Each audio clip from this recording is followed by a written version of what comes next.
Vamos lá, show de bola. Boa noite a todos. Boa noite. Continuar nossa jornada aí do direito constitucional. Boa. Abriu? Leia aí o que está no quadro. Visões. Hã? Última coisa aí. Mandato eletivo, isso mesmo, né? Tá. Última coisa, mandato eletivo. Que fechou então? Já tá. Mandato eletivo eu terminei. Nós vamos continuar na administração pública agora para a gente ver outras coisas, né? Administração pública. Então vamos lá. Galera, no que tange a administração pública, nós já fizemos toda a parte introdutória, falamos das regras gerais, falamos aí dos direitos dos servidores, né, na última aula. Paramos aí, a gente estava falando de acumulação de cargo público e paramos nos mandatos eletivos, foi a última coisa que eu falei, tá? Agora, nós entramos aqui num outro elemento super importante da administração pública, que também tem a ver com os direitos dos servidores. E acaba sendo um dos direitos mais almejados aí por quem presta concurso público, né? Quando a pessoa pensa em fazer, quero fazer concurso público, ela pensa em alguns direitos. Um deles é a chamada estabilidade. Então, certamente, alguns de vocês desejam ter a estabilidade, pelo menos é um dos direitos, dos desejos principais aí de quem presta concurso público, tá? E aí, meus queridos, estabilidade, o que é esse instituto, né? O que ele significa para os servidores? Queridos, estabilidade é uma garantia do cargo, que faz com que o servidor ele tenha garantido o seu cargo e ele não seja dispensado de forma arbitrária. Essa é a ideia. Por isso que ele é uma proteção do cargo, tá? Você não pode ser dispensado de forma arbitrária a partir do momento que você tem estabilidade. Onde é que está previsto aqui? Artigo 41. É o artigo que regula a estabilidade. E ele diz assim, são estáveis, após 3 anos de efetivo exercício, os servidores nomeados para cargo de provimento efetivo em virtude de concurso público. Então, a primeira coisa é você saber que para ter estabilidade, o camarada ele tem que ser nomeado em um cargo de provimento efetivo. Tá? Então, você já sabe que o cara seletista não tem estabilidade nesse modelo aqui de garantia do cargo. E o outro detalhe que a Constituição traz é o prazo, né? A estabilidade adquire-se após o prazo de 3 anos de exercício. Tá? Muito cuidado para não confundir estabilidade com vitaliciedade. Então, muito cuidado para não confundir estabilidade com vitaliciedade. Isso aqui é fundamental para o seu concurso, tá? Estabilidade é a garantia do cargo para os titulares de cargo de provimento efetivo. Vitaliciedade também é uma garantia do cargo, mas só alguns cargos têm, não é para todo servidor, né? Quem tem vitaliciedade, que vocês lembram? Juiz, quem mais? Membro do Ministério Público, quem mais? Travou, né? TCU, os ministros do TCU também têm vitaliciedade, tá? Tem várias diferenças entre estabilidade e vitaliciedade. Qual que é, além de você ter a diferença de cargo que é utilizado, a vitaliciedade você adquire após quantos anos? 2 anos. Enquanto que a estabilidade após 3 anos. Essa é uma diferença clássica. Segunda diferença. A estabilidade, ela protege você da despedida arbitrária, mas você pode perder o seu cargo em várias hipóteses. A vitaliciedade, o cara só perde o cargo sendo vitalício em uma hipótese, se tiver decisão judicial transitada em julgado, tá? Vamos ver quais são as hipóteses que a Constituição traz aqui, para que nós possamos perder aqui o nosso cargo mesmo sendo estável. Então ele diz assim no 41. O servidor público estável só perderá o cargo. 1. Em virtude de sentença judicial transitada em julgado. Então, aqui da mesma forma que o cara que é vitalício, decisão judicial transitada em julgado. É aquela decisão que condena o cara à pena de demissão. Pronto, o cara perde o cargo. Tá? 2. Mediante processo administrativo em que lhe seja assegurada ampla defesa. Mediante processo administrativo em que lhe seja assegurada ampla defesa. É um processo administrativo que gera pena de demissão administrativa. Tá? 3. Mediante procedimento de avaliação periódica de desempenho na forma da lei complementar assegurada ampla defesa. Queridos, essa é uma avaliação periódica de desempenho em que o cara vai sendo avaliado todo ano. Todo ano aquela avaliação vai medir como que está sendo o desempenho dele no serviço. Se tiver um bom desempenho, beleza, mantém pontuação. Se não tiver, começar a diminuir pontuação, ele pode perder o cargo. Né? E aí temos uma quarta possibilidade que não está aqui, que é quando você tem um excesso de despesa. Tá? Então, se o ente começar a ter um excesso de despesa, ele pode começar a dispensar servidor. Ele começa dispensando quem está em cargo de comissão que não tem vínculo com a administração, aí depois vai diminuindo função de confiança, depois tira os caras que não são estáveis, para depois só chegar no estável. Tá? Raramente isso aqui acontece no Brasil, porque o Brasil, pelo menos de 88 para cá, sempre viveu uma estabilidade econômica, mas hoje já se fala isso. Tanto se fala que o governo federal fez logo quando o Temer assumiu? PDV, né? Programa de demissão voluntária de servidores estatutários. Isso nunca tinha acontecido na história do Brasil. Então, o governo federal fez, pegou uma galera, demitiu, indenizou essa galera que demitiu e beleza, para tentar aliviar as contas públicas. Então, essa é uma possibilidade também, mesmo o cara sendo estável, ele perder o seu cargo ali por excesso de despesa, tá? Então, essas são as regras em que a estabilidade pode ser quebrada, ou seja, o cara pode perder aí o cargo, mesmo sendo estável. Outra coisa que eu chamo a sua atenção, para você não confundir, é diferente de estágio probatório. Então, estabilidade é diferente de estágio probatório. A Constituição nem fala de estágio probatório, né? A Constituição nem fala de estágio probatório. Então, ó, estabilidade, permanência no cargo. Estabilidade, permanência no cargo. Estágio probatório é estágio de avaliação para ver se o cara tem condições de permanecer no cargo. Tá? Então o cara passa por um estágio probatório. Qual que é o prazo de estágio probatório no Brasil?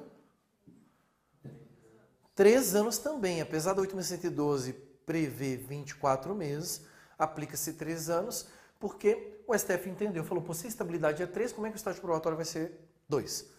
Aí 1 ano o cara vai ser o quê?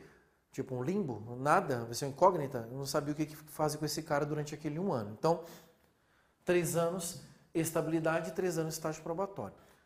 Para você ver como é diferente, um dos grandes benefícios da estabilidade é esse aqui, ó. Imaginemos um cara estável no TRT. Pronto, você é estável no TRT, para o cargo de técnico, beleza? Vai lá, passou no cargo de técnico, tá super feliz, ficou 3 anos e é estável. Só que você olha e fala assim, velho, tô afim de ganhar mais, quero ficar no técnico não, quero ganhar mais.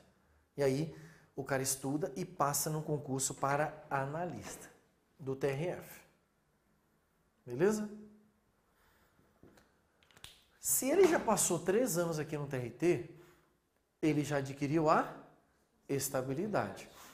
Então, quando ele vem para o TRF, ele já é estável. Porque a estabilidade, guardem, é no serviço público. Enquanto que o estágio probatório é no cargo. Ok? Então, ele é estável no serviço público, mas ele vai ter que cumprir um novo estágio probatório no TRF. Tá, Daniel? E qual que é a vantagem disso? É que se ele for reprovado no estágio probatório do TRF, ele pode voltar para o seu cargo no TRT. Essa é uma grande vantagem de ser estável e passar em outro concurso. Só que essa vantagem se ampliou. Então, se você, na hora que sair do TRT, pedir posse em outro cargo inacumulável, que lá dentro nós chamamos de vacância, você vem para cá e, se você não gostar, você pode pedir para voltar. Você nem ia aprovar o estágio probatório. Olhou lá e falou, ah não, velho, TRF aqui é muito paradão, velho, gostei não, ganho mais, mas tipo, não tem nada pra fazer, tô ficando estressado, quero voltar pro TRT, que TRT eu trabalho pra caralho. Sei lá, né, cada um com seus, sei não, cada um com seus desejos secretos, né. Aí o cara, ó, pum, chega lá no TRF e fala assim, ó, quero voltar pro TRT, e volta. E volta. Tá? Mas um detalhe. Até quando eu posso voltar pro TRT?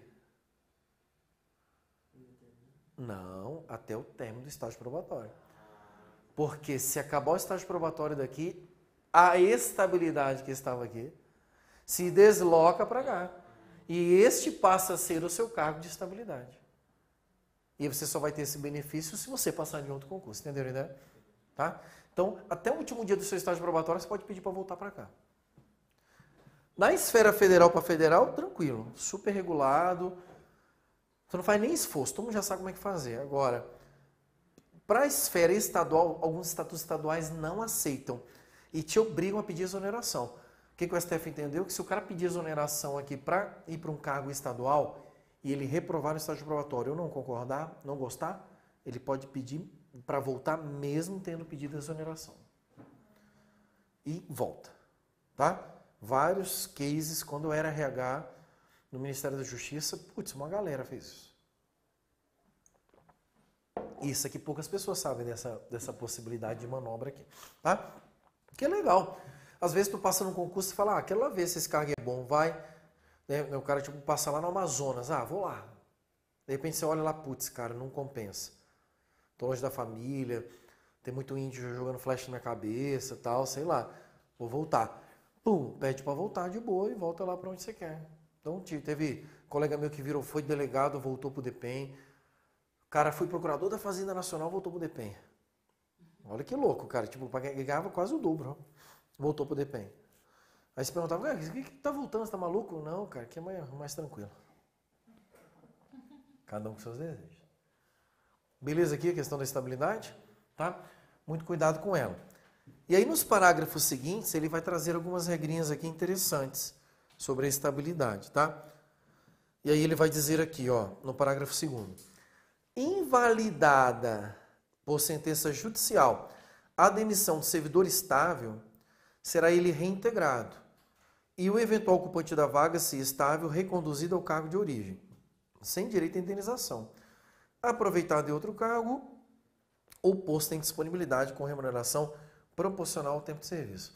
Então, cuidado, toda vez que for posto em disponibilidade é com remuneração proporcional ao tempo de serviço, tá? Na tua prova eles vão meter um integralzão lá para tentar te enganar, ok? Depois, parágrafo 3º. Extinto o cargo declarado a sua desnecessidade, o servidor estável ficará em disponibilidade com remuneração proporcional ao tempo de serviço até seu adequado aproveitamento em outro cargo. Então, meu sonho é conhecer um servidor em disponibilidade. Eu nunca conheci na vida, mas deve ser interessante a vida do cara, né? E o parágrafo 4º, como condição para aquisição de estabilidade, obrigatória avaliação especial de desempenho por comissão instituída para essa finalidade. Tá?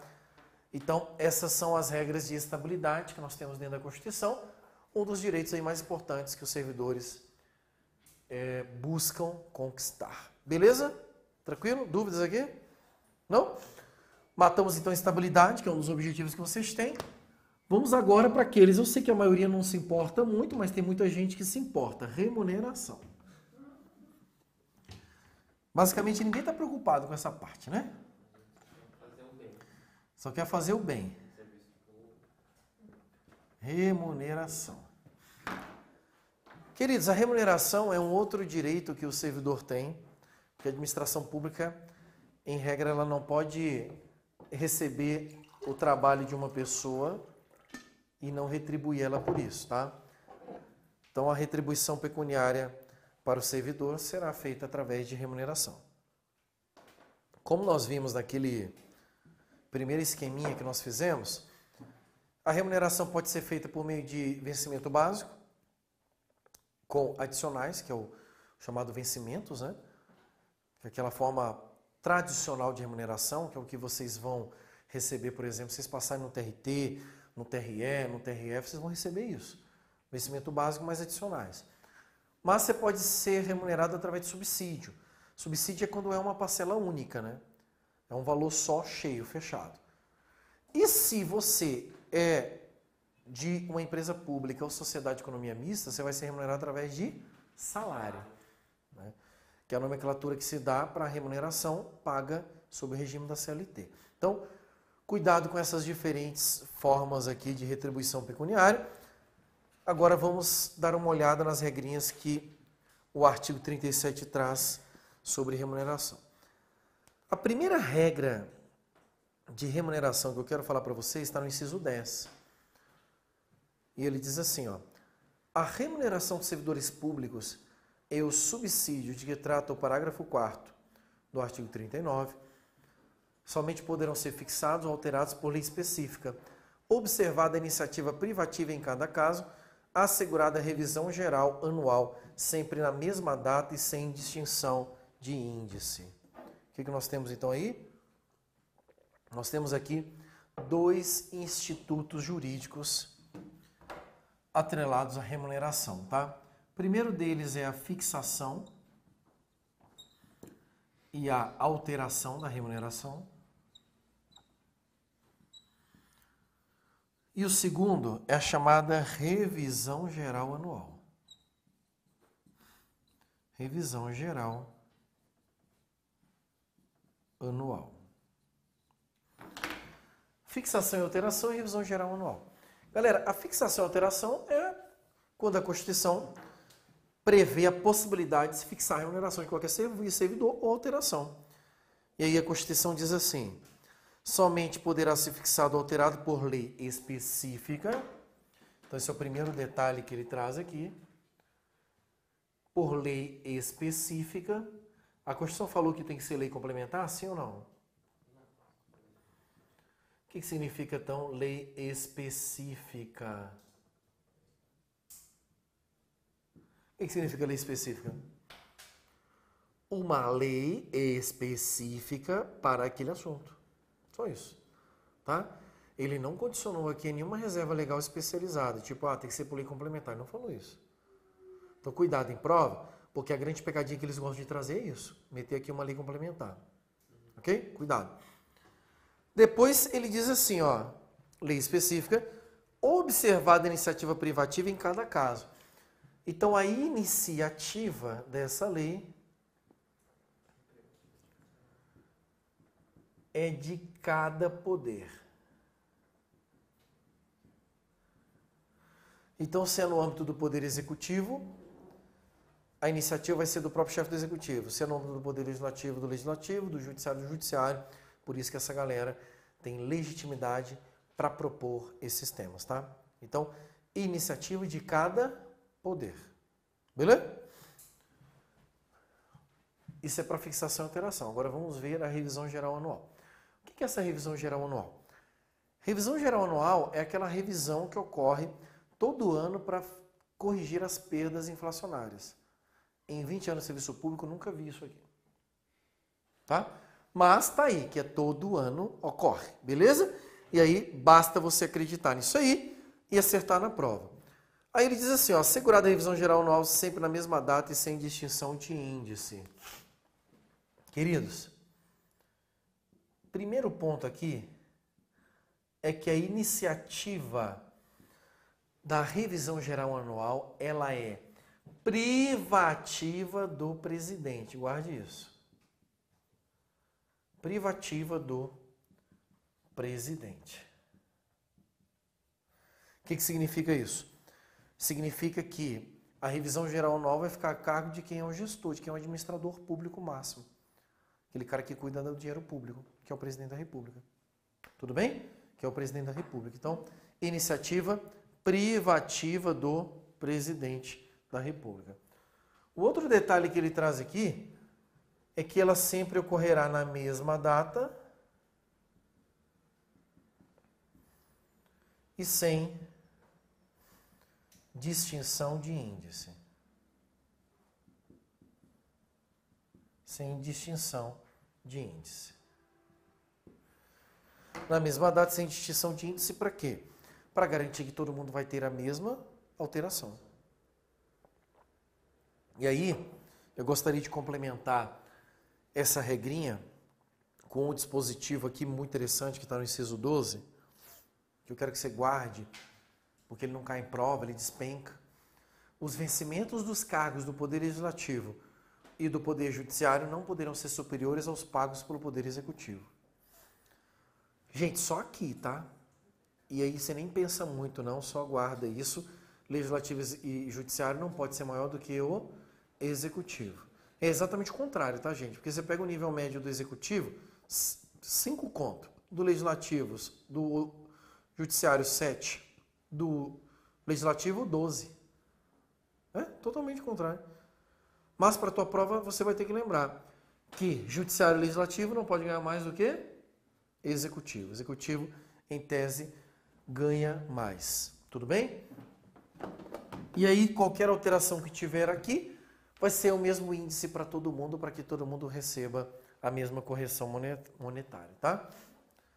Beleza? Então, esse dispositivo, quando cai, cai exatamente isso aqui. Vamos agora falar do tema mais relevante da remuneração,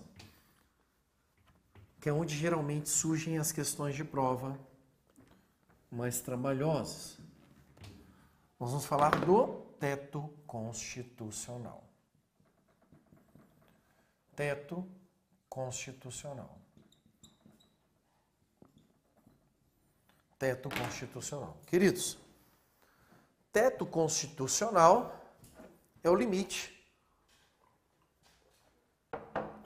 Limite remuneratório para todos os servidores públicos do Brasil, tá? Teto constitucional, limite remuneratório para todos os servidores públicos do Brasil. Então ninguém pode ganhar mais do que os limites que nós vamos colocar aqui. E antes da gente trabalhar com esses limites, nós vamos ler o inciso 11, porque o inciso 11, que é o maior inciso da Constituição Federal, ele é o inciso que vai trazer as regras referentes a estes limites. Olha que legal. A remuneração e o subsídio dos ocupantes de cargos, funções, empregos públicos, da administração direta, autárquica e fundacional, dos membros de qualquer dos poderes da União, dos Estados, do Distrito Federal, dos municípios, dos detentores de mandato eletivo e dos demais agentes políticos e os proventos, pensões ou outra espécie remuneratória, percebidos cumulativamente ou não, incluídas as vantagens pessoais ou de qualquer outra natureza, não poderão exceder ao subsídio mensal em espécie dos ministros do Supremo Tribunal Federal, aplicando-se como limite nos municípios o subsídio do prefeito e nos estados e no Distrito Federal o subsídio mensal do governador no âmbito do Poder Executivo, o subsídio dos deputados estaduais e distritais no âmbito do Poder Legislativo e o subsídio dos desembargadores do Tribunal de Justiça, limitado a 90,25% subsídio mensal em espécie dos ministros do Supremo Tribunal Federal, no âmbito do Poder Judiciário, aplicável este limite aos membros do Ministério Público, aos procuradores e aos defensores públicos. Amém. Cara, é quase um terço isso aqui, né? Pelo amor de Deus. Esse parágrafo, esse inciso, ele já caiu inteiro em prova assim, para o cara dizer se está certo ou errado. Eu acho uma maldade, né, sem precedentes, porque é muito detalhe, né? Então, eu vou explodir ele aqui agora para vocês terem uma visão mais clara, porque esse inciso apresenta para você teto constitucional, que é o limite remuneratório. E o primeiro teto que ele vai trazer é o chamado teto geral. O que é o teto geral? Teto geral é o limite geral. Todo servidor público está sujeito a ele. Ninguém pode ganhar mais do que o ministro do STF. Ministro do STF. Tá? Então, esse é o teto geral. Ninguém pode ganhar mais do que o ministro do STF. Existem algumas exceções a essa regra aqui, e uma delas é se o ministro do STF acumula com outra função. Por exemplo, o ministro do STF também é ministro do TSE. Então, uma determinação constitucional. Ele vai receber mais por isso, ele vai ultrapassar. Tá? Mas fora isso, os servidores não podem ganhar mais do que o ministro do STF. Beleza? Depois nós temos os chamados Subtetos. Subtetos. Os subtetos, eles são por ente federativo. Então, eu tenho um subteto no âmbito dos estados e Distrito Federal. E eu tenho um subteto no âmbito dos municípios. Estados e Distrito Federal e os municípios. Então, do âmbito dos estados do DF, o subteto vai ser por poder. Tá? Então, primeiro do executivo, no âmbito do executivo, ninguém pode ganhar mais do que o governador. No âmbito do legislativo, ninguém pode ganhar mais do que o deputado. Então, se for no estado, deputado estadual, se for no DF, deputado distrital. Ok? Se for no âmbito do judiciário, ninguém pode ganhar mais do que o desembargador do TJ. Desembargador do TJ, tá? Desembargador do TJ, que é o juiz que trabalha lá no 2º grau. E aqui a Constituição ampliou o limite do judiciário para 3 outras carreiras ou instituições que não são do judiciário. E quem são elas? Defensores,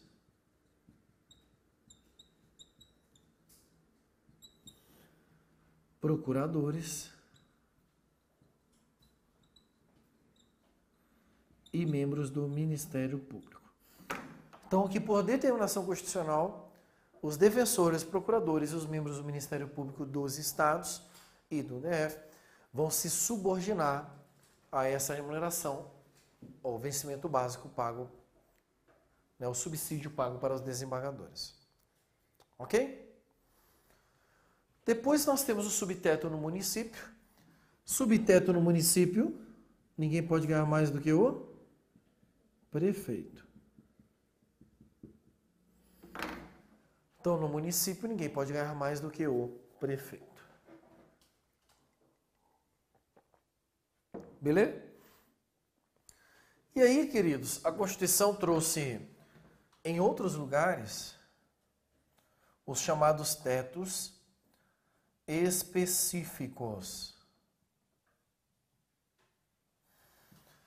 Tetos específicos. Os tetos específicos, eles estão espalhados na Constituição em alguns lugares, tá? E eu quero dar um destaque primeiro aqui para o deputado estadual.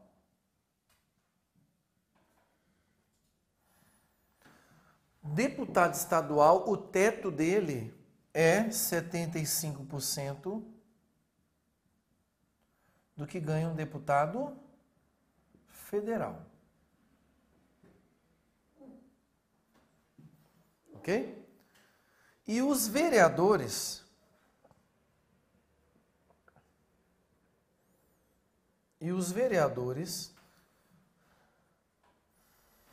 a Constituição vai trazer uma janela, né, uma lacuna, que vai de 20% até 75%.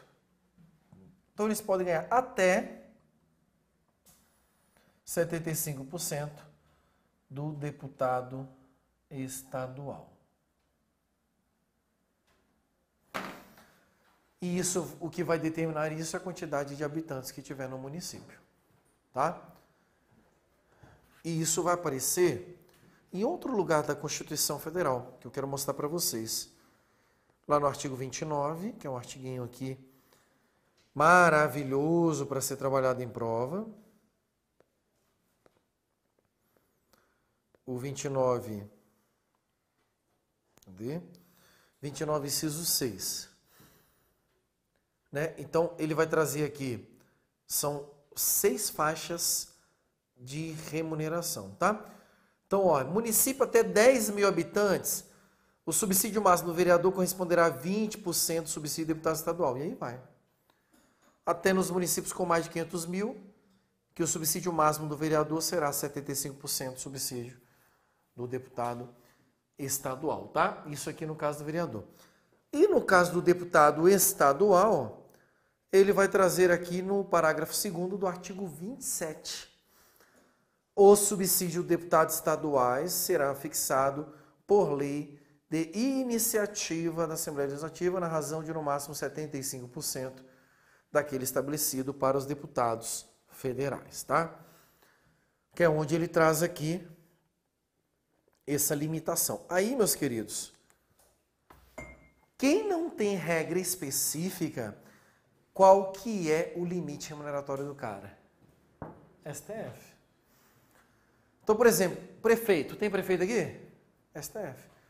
Governador, STF. Presidente, STF. Deputado federal, STF. Senador, STF. Entendeu? Os demais cargos, Supremo Tribunal Federal. Tudo bem até aqui? Dúvidas? Veja que nós explodimos aqui o 31 exatamente para você ter uma visão sistematizada muito mais vantajosa para você fazer a sua prova, tá? Sabendo disso aqui, certamente você não vai perder aí as questões de prova. Beleza? Posso avançar? Tá. Nós vamos ler algumas outras regrinhas que a Constituição traz no 37, que também diz respeito a essa parte remuneratória e que eu não posso deixar de compartilhar com vocês, tá? Então, voltando no 37, a gente já leu aí o 11, lemos o 12. Olha o 13. É vedada a vinculação ou equiparação de quaisquer espécies remuneratórias para efeito de remuneração do pessoal do serviço público. O que é isso aqui?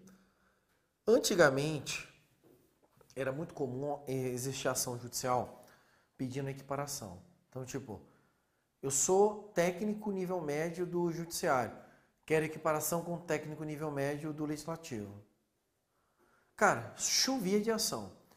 Aí a Constituição foi emendada e ele falou assim, ó, a partir de agora não tem esse papo. Tu recebe o que você tem, você não tem direito à equiparação e não pode haver vinculação da tua remuneração, tá? Foi uma das novidades aí com a emenda 19, né? Depois, inciso 14. Os acréscimos pecuniários percebidos por servidor público não serão computados nem acumulados para fins de concessão de acréscimos ulteriores. Já contei a história do meu avô para vocês? Meu avô? Borracheiro, lembra da história do borracheiro? Pronto, essa é a história mesmo, tá? Então, só relembrando, meu avô era borracheiro da Câmara dos Deputados e o meu avô viveu numa época exatamente que qualquer função que você pegava, você ganhava mais. Quando você saía da função, aquilo incorporava. E aí, ia incorporando uma função sobre outra função, e aí isso gerava grandes remunerações, né? A Constituição, então, na emenda 19, que foi em 98, proibiu. A partir de agora não pode. Então, se você pegou lá um DAS, pegou uma função de confiança e ganhou mais, saiu dela, deixa de receber aquele a mais que você estava ganhando. Antigamente, a próxima incidia sobre aquilo que você já tinha. Aí aumentando o bolo. Por isso que meu avô, como borracheiro, aposentou na Câmara ganhando R$28 mil por mês. Né? Exatamente porque ele foi acumulando, até um dia falar assim, filho, vai para casa. Ele não quer trabalhar mais. Não, filho, vai para casa. Só que aí ele foi acumulando cada uma dessas chefias que ele pegava. Foi assim também que foram surgindo várias remunerações militares, né? Os generais militares, até essa época aqui, tipo, o cara comandava um quartel. Aí, comandando aquele quartel, pegavam a grana, né? Ganhava mais. Aí saía e ia para outro quartel. Aí a próxima incidia sobre aquilo que ele já tinha. Por isso que hoje tem filha de general que recebe pensão aí de 100 mil, 150 mil reais por mês. É surreal. Mas hoje não pode mais, tá? Hoje você está fudido, tem que estudar para ganhar 7 pau. E olhem lá. Tá? Depois temos aí o inciso 15. Os subsídios vencimentos dos ocupantes de cargo, emprego público, são irredutíveis. Ressalvados os dispostos nos incisos. Aí ele vai trazer aqui as hipóteses em que se excepciona isso, tá? Aí, gente, irredutibilidade salarial. Desdobramento do próprio artigo 7º, que já previa a irredutibilidade, né? Salvo quando? Salvo quando tiver questões tributárias, então imposto de renda pode gerar diminuição, isso aqui não é problema. Questões previdenciárias também gera a diminuição sem nenhum problema. Ou então, na questão de ultrapassar o teto constitucional, né? Ultrapassou o teto constitucional, reduz para se adequar. Também uma redução que não tem nenhum problema, tá? E aí, agora eu vou só finalizar com alguns dispositivos aqui do 37, né? Lembrar você aqui do inciso 18, que cai direto em prova. A administração fazendária e seus servidores fiscais terão, dentro de suas áreas de competência e jurisdição, precedência sobre os demais setores administrativos na forma da lei. Aqui, minha gente, é servidor da área fiscal, tá? Que vai ter precedência.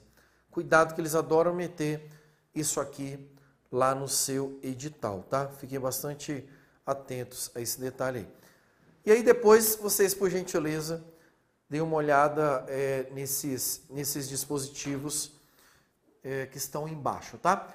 Só para a gente fechar essa parte aqui remuneratória, parágrafo 9º traz um dispositivo muito interessante, onde ele fala assim: o disposto no inciso 11, que é o teto, isso aqui que vemos, o disposto no inciso 11, aplica-se às empresas públicas e sociedade de economia mista e às suas subsidiárias que receberem recursos da União, dos estados, do Distrito Federal ou dos municípios para pagamento de despesa pessoal e do custeio em geral. Ou seja, ele está dizendo aqui que uma empresa pública vai se submeter isso aqui, a esse teto, se ela for custeada com dinheiro público dos entes públicos. Tá? Então, se a União é que paga os empregados daquela empresa pública ou da sociedade de economia mista, aplica teto. Se não, não aplica teto. Então, por exemplo, o Banco do Brasil tem teto constitucional, sim ou não? Não. O presidente do Banco do Brasil ganha 100 pau por mês. Se não, não tem competitividade, exatamente, com os outros diretores de banco, os presidentes de banco, entendeu? Tá? Petrobras, mesma coisa. Né? Caixa Econômica Federal, mesma coisa. Então, esses caras não se submetem ao teto, por quê? Porque eles estão previstos nessa regra, porque eles não são remunerados aí com dinheiro da União, tá? Depois ele traz aqui no parágrafo 10 outra regra interessante, que diz assim, ó: é vedada a percepção simultânea de proventos de aposentadoria, decorrência do artigo 40, do 42, 142, com remuneração do cargo, emprego ou função pública, ressalvados os cargos acumuláveis na forma dessa Constituição.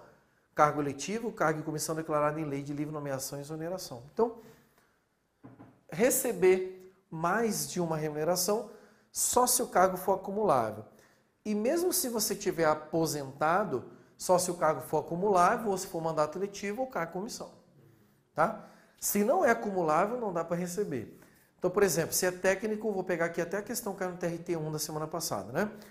Você é técnico do TRT e você vai acumular com cargo de professor. Dá para acumular técnico do TRT com cargo de professor? Não, vimos que não, né? Não dá. Se não dá para acumular, não pode receber essas duas remunerações. A regra é essa. Agora, se dá para acumular, eu posso receber duas remunerações sem problema nenhum. Beleza? E o parágrafo 11 aqui também é interessante. Não serão computadas para efeito dos limites remuneratórios de que trata o inciso 11 do caput desse artigo, as parcelas de caráter indenizatório para fins previstas em lei, tá? Então, queridos, o que ele diz aqui? Verba de caráter indenizatório não entra no limite. Então, de vez em quando, o neguinho quer zoar alguém que está na mídia, que é servidor público, começa a publicar, tipo, quanto que o cara ganhou no mês dele lá e tal. Cara, vai ter mês que você vai ganhar muito dinheiro. Imagina você, 13º, você está ganhando lá seus 10 pau por mês. Aí você ganha 13º, mais 10, dá 20. Aí você tem um terço de férias, mais 3, dá 23. Né? e tu ganha mais alguma outra função lá, cara, você brinca, tu vai ganhar 30 pau no mês. Nossa, olha o servidor ganhando. Não vai incidir. Se tu pegar então uma remoção ex officio diária, isso tudo, nada disso entra no limite do teto constitucional. Tá? A remoção, por exemplo, ex officio, paga até 3 vezes a remuneração do cara.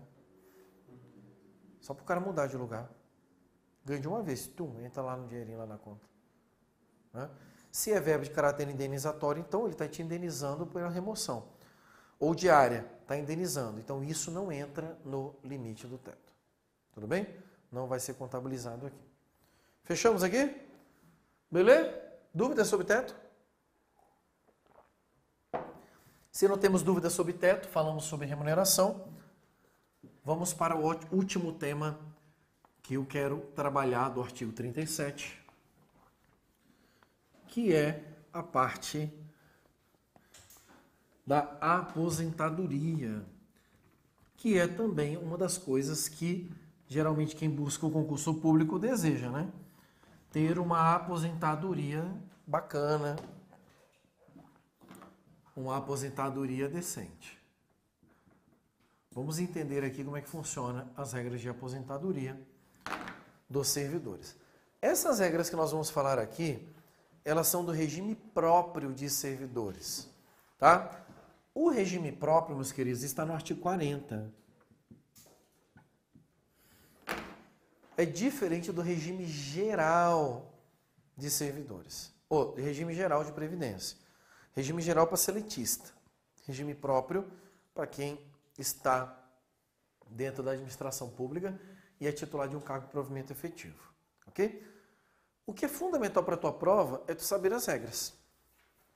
Estou pegando aí o artigo 40, ele vai trazer as regras aí no seu parágrafo, logo no seu parágrafo 1º, onde ele diz aí: os servidores abrangidos pelo regime de previdência que trata desse artigo serão aposentados, calculados seus proventos a partir dos valores fixados na forma do parágrafo 3º e 17.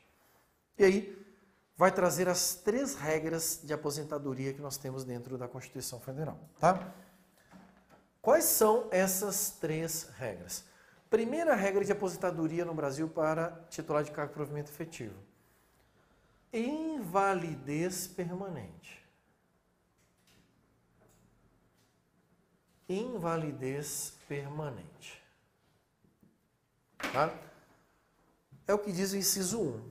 Aposentadoria por invalidez permanente, sendo os proventos proporcionais ao tempo de contribuição, exceto se decorrente de acidente em serviço, moléstia profissional ou doença grave, contagiosa ou incurável na forma da lei.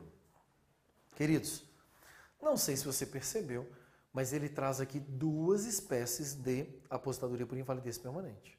Conseguiu ver isso aí? Uma delas é aposentadoria por invalidez permanente, com proventos proporcionais. Proventos proporcionais. Proporcionais ao que mesmo? Gente, tempo de serviço é o que o seu concorrente vai dizer, tá? Pelo amor de Deus, gente. Você pode trabalhar 1000 anos. Se você não contribuir nenhum dia, você nunca vai se aposentar. Toda prova, pode ser a banca que for, o concurso pode ser de juízo, pode ser orelha para nível médio. A pergunta, eles vão trocar tempo de contribuição por tempo de serviço, porque é isso que está na cabeça do peão. Tá? Básico, é simples, é automático. As pessoas erram aqui porque estão no automático. Tá? Então, a aposentadoria, falou em aposentadoria, não se fala em tempo de serviço. Falou em aposentadoria, fala-se em tempo de contribuição. É isso, ponto. Tempo de serviço é para outras coisas, para aposentar não. Para aposentar, tempo de contribuição. Então, primeiro tipo de aposentadoria é por invalidez permanente, com proventos proporcionais ao tempo de contribuição. Veja, se ele diz assim, que é sendo os proventos proporcionais ao tempo de contribuição, exceto, você concorda comigo que essa exceção, então, ele está excepcionando essa regra? Se ele está excepcionando com essa regra, qual que é a exceção? Proventos integrais. Proventos integrais. Então, queridos, nós temos 2 formas de aposentadoria por invalidez permanente. Uma com proventos proporcionais, outra com proventos integrais. Para ser com provento integral, ele tem que constar aqui. Ou seja, vai ser por acidente de serviço, moléstia profissional, ou doença grave, contagiosa ou incurável. Então, geralmente, são doenças que o camarada ele adquire durante o seu exercício, a sua atividade. Né? E aí ele vai se aposentar com proventos integrais. E por que ele vai se aposentar com proventos integrais? Porque até hoje, depois que houve essa reforma aqui, esse dispositivo não foi regulamentado. Enquanto ele não for regulamentado, vai se aplicar a legislação antiga que previa proventos integrais. A última grande reforma que a Constituição teve no que tange à Previdência foi para acabar com a Previdência Previdência integral, tá? Mas esse aqui permaneceu, porque até hoje eles não regulamentaram de uma forma a compatibilizar ele com proventos proporcionais. Então, hoje, aposentadoria por invalidez permanente, duas regras, proventos proporcionais e proventos integrais. Ok? Depois temos aí o inciso 2. Compulsoriamente com proventos proporcionais ao tempo de contribuição aos 70 anos de idade ou aos 75 anos de idade, na forma de lei complementar. Então, nós temos aqui a chamada aposentadoria compulsória. O que é aposentadoria compulsória mesmo?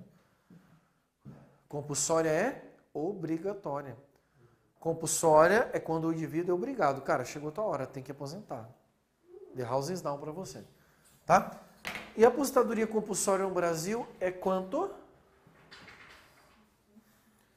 Aqui a Constituição, por conta de um fenômeno jurídico chamado preguiça legislativa, fez com que o legislador deixasse aqui 70 ou 75 anos. Então aqui você tem que ter bastante cuidado na sua prova. Por quê? Porque se na tua prova ele meter lá, a aposentadoria no Brasil pode ser 70 ou 75, a compulsória, você vai marcar certo ou errado? Certo é o que está na Constituição, 70 ou 75. E se ele trouxer lá para você, a aposentadoria no Brasil, a aposentadoria compulsória no Brasil é com 75 anos, você vai marcar certo ou errado? Certo, porque 75 é o que está regulamentado, tá? E se trouxer na sua prova, a aposentadoria compulsória no Brasil é aos 70 anos, certo ou errado? Errado. É aí que você tem que ter o cuidado. Gente, para estar certo na tua prova, ou ele vai ter que repetir o que está no texto, que é 70 ou 75, ou ele vai ter que afirmar que é 75. Se ele meter 70, marque errado. Entenderam aqui? Por isso, preguiça legislativa. Porque eles já regulamentaram, fizeram a lei complementar, regulamentou para 75 anos a aposentadoria compulsória de servidor e não muda a Constituição. Preguiça legislativa. Para que deixar essa porra aqui se não vale mais? Não é verdade? É aquele tipo de parada que a gente não consegue entender. Beleza, então? Essa é a aposentadoria compulsória. E por último, ele vai trazer no inciso 3, voluntariamente, desde que cumprido o tempo mínimo de 10 anos de efetivo exercício no serviço público, e 5 anos no cargo efetivo em que se dará a aposentadoria, observadas as seguintes condições. Alinear. 60 anos de idade e 35 de contribuição se homem, 55 anos de idade e 30 de contribuição se mulher. B, 65 anos de idade se homem, 60 anos de idade se mulher com proventos proporcionais ao tempo de contribuição. Apesar do provento proporcional aparecer só na linha B, ele é para os dois, tá, gente? Então aqui é só com proventos proporcionais. O que você tem que lembrar aqui? Aqui nós temos a chamada aposentadoria voluntária. A aposentadoria voluntária, ela tem dois requisitos antes dos requisitos essenciais de idade, contribuição. Quais são esses requisitos? Para o cara se aposentar voluntariamente, primeiro, ele tem que ter no mínimo 10 anos de serviço público. Então ele tem que ter no mínimo 10 anos de serviço público. E, concomitante a isso, ele tem que ter 5 anos no cargo onde ele vai se aposentar.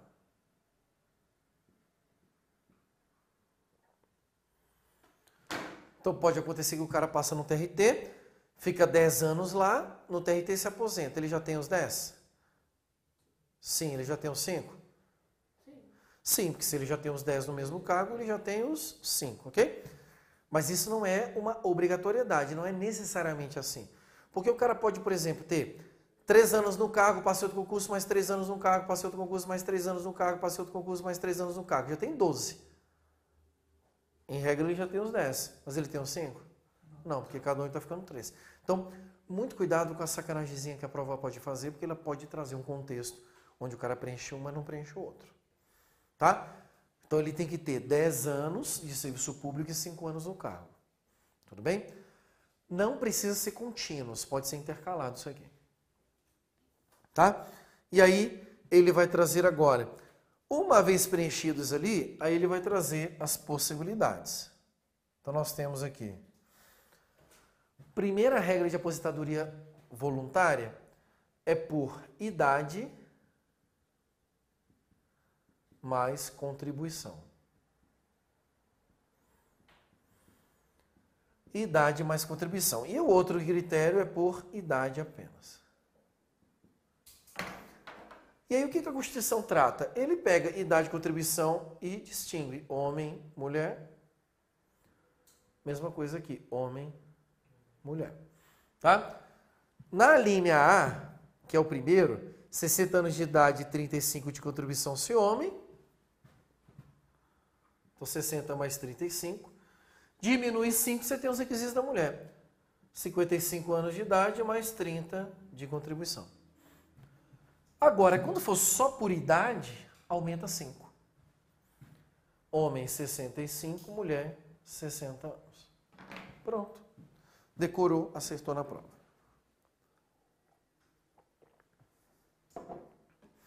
Tudo bem?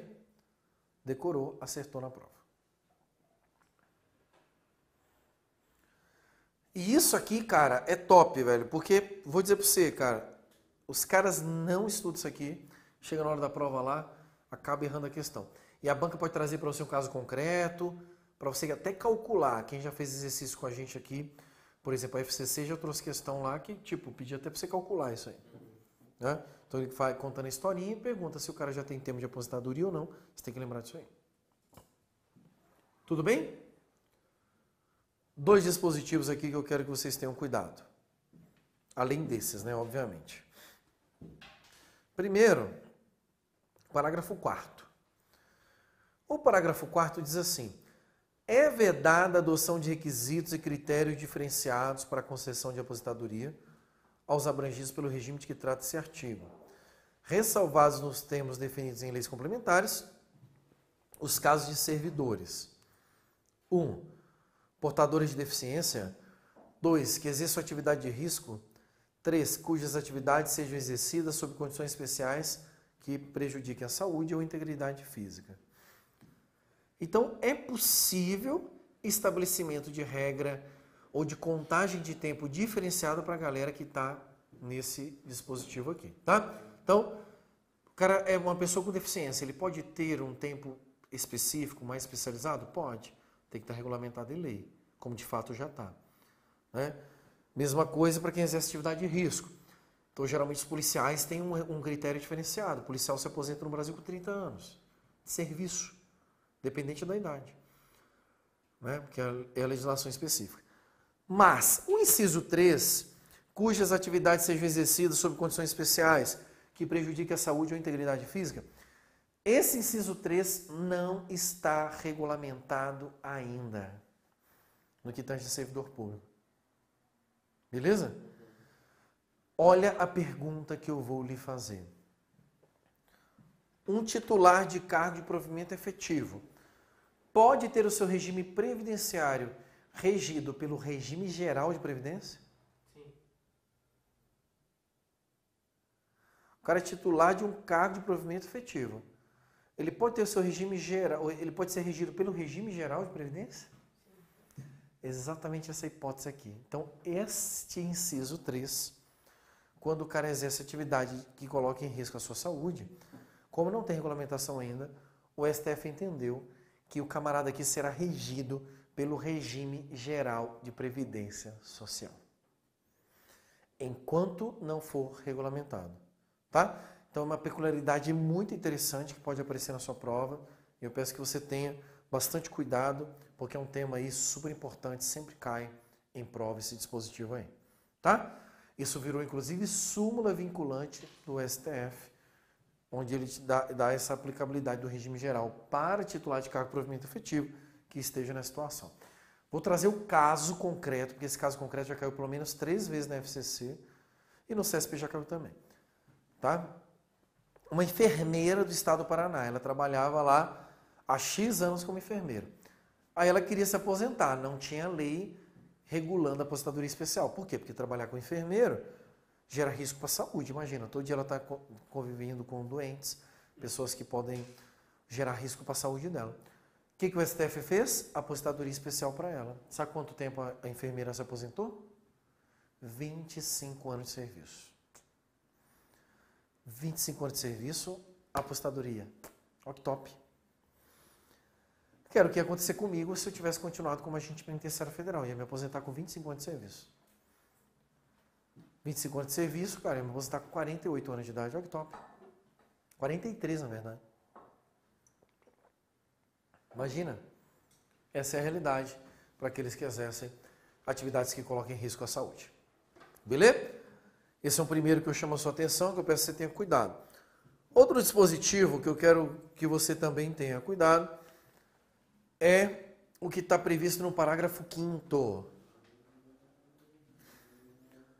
Os requisitos de idade e de tempo de contribuição serão reduzidos em 5 anos em relação ao disposto no parágrafo 1º, 3A, para o professor que comprove exclusivamente tempo de efetivo exercício das funções de magistério na educação infantil, no ensino fundamental e médio. Aqui também é um critério específico de aposentadoria especial para quem exerce essas atividades aí de professor, tá? Então, reduz 5 anos aonde? Aqui, ó. Então, idade de contribuição. Homem, então, vai se aposentar com 55 e 30, mulher com 50 e 25. Então, tem que ter muito cuidado na hora da questão da prova, se ele trouxer um caso concreto, porque o que você tem que diminuir são esses critérios aqui, não esse aí. Tá? Cuidado. E por isso que ele fala, diminui o critério da linha A, né? Que é esse ali. Beleza? Para quem? Para quem exerce uma atividade exclusiva de professor. E aí, vai a pergunta. Ele fala atividade exclusiva de magistério. O cara tem que estar durante todo o período em sala de aula, sim ou não? Não. Sim ou não? Não precisa, tá? Desde que ele esteja o tempo todo vinculado à atividade pedagógica, né, que nós chamamos. Então, ele era professor. Aí ele foi lá, passou a ser coordenador pedagógico. Conta ainda o tempo? Sim. Virou diretor pedagógico. Está contando ainda? Sim. Aí virou assessor do prefeito. Conta? Não, aí não. Então tem que ter cuidado com a questãozinha de caso concreto também, porque você tem que observar a exclusividade do tempo. Um outro detalhe é que esse tempo é para atividade de magistério infantil, ensino fundamental e médio. Superior entra? Não. Cursinho preparatório para concurso? Não. Esquece. Então é só para ensino infantil, fundamental e médio. Cuidado, porque eles sempre tentam meter ali o ensino superior dentro da parada. Beleza?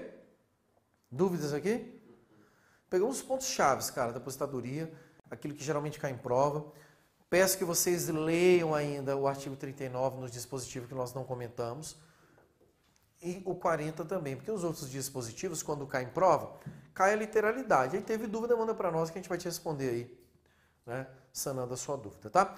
Geralmente as questões de prova que falam sobre isso buscam a literalidade do texto constitucional. Então, quanto mais afinidade você tiver com aquilo que está escrito, mais chance você tem de fazer aí uma boa prova. Beleza? Tranquilo? Dúvidas? Se não temos dúvidas, matamos aqui a parte de administração pública, aquilo que eu queria falar para vocês. E aí, nós começaremos agora um outro tema. Outro tema topíssimo para a sua prova. E para a gente começar ele bonitinho, né?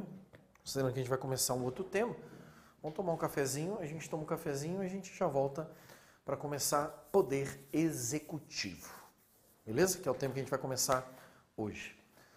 Inclusive tema obrigatório em todas as provas, né?